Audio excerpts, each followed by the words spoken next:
தமிழ் உறவுகளுக்கு வணக்கம். சசிகலா கட்சி வேட்பாளராக அதிமுக முன்னாள் பெண் எம்பி போட்டி.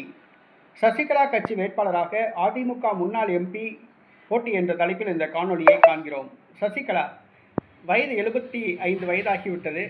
வயதான காலத்தில் அரசியல் ஆர்வம் விடாமல் ஒரு புதிய கட்சியை ஆரம்பித்து அரசியலில் மீண்டும் கால் பதித்துள்ளார்.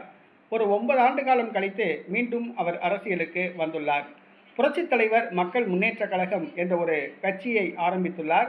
முக்குளத்தோர் சமூகத்து வாக்குகளை மையமாக வைத்து இந்த கட்சியை ஆரம்பித்துள்ளார். இந்த கட்சி சார்பில் அதிமுக முன்னாள் பெண் எம்பி ஒருவர் தேர்தலில் போட்டியிடுகிறார். சங்கரன்கோயில் தனி தொகுதியில் சசிகலா கட்சி வேட்பாளராக தென்காசி தொகுதி முன்னாள் பாராளுமன்ற உறுப்பினர் வசந்தி முருகேசன் போட்டியிடுகிறார். இவர் தென்காசி தொகுதி முன்னாள் பாராளுமன்ற உறுப்பினர். செல்வி ஜெயலலிதாவுடைய மறைவுக்கு பிறகு எடப்பாடி பழனிசாமி பக்கம் வந்தார். பின்பு திமுகவுக்கு சென்றார். திமுகவுக்கு மரியாதை இல்லாததால் அங்கிருந்து விலகி மீண்டும் எடப்பாடி பழனிசாமி அணிக்கு வந்தார். தற்பொழுது சசிகலா கட்சிக்கு தாவியுள்ளார். சங்கரன்கோயில் தனி தொகுதியில் இவர் சசிகலா கட்சி வேட்பாளராக தேர்தலில் போட்டியிடுகிறார். இவர் தேவேந்திரகுல வேளாளர் சமூகத்தை சார்ந்தவர். இவருக்கும் செல்வாக்கு கிடையாது, சசிகலாவுக்கும் அங்கே செல்வாக்கு கிடையாது. தேர்தலில் போட்டியிடுகின்றோம் என்பதற்காக தேர்தலில் போட்டியிடுகின்றார்.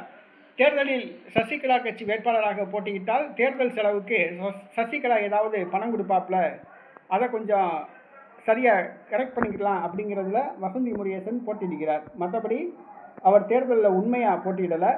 சசிகலா தேர்தல் செலவுக்கு காசு கொடுப்பாங்க, அதில் ஒரு பகுதியை அமுக்கிக்கிடலாம் அப்படிங்கிற காமெடி வசந்தி முருகன் சசிகலா கட்சி வேட்பாளராக தேர்தலில் போட்டியிடுகின்றார்.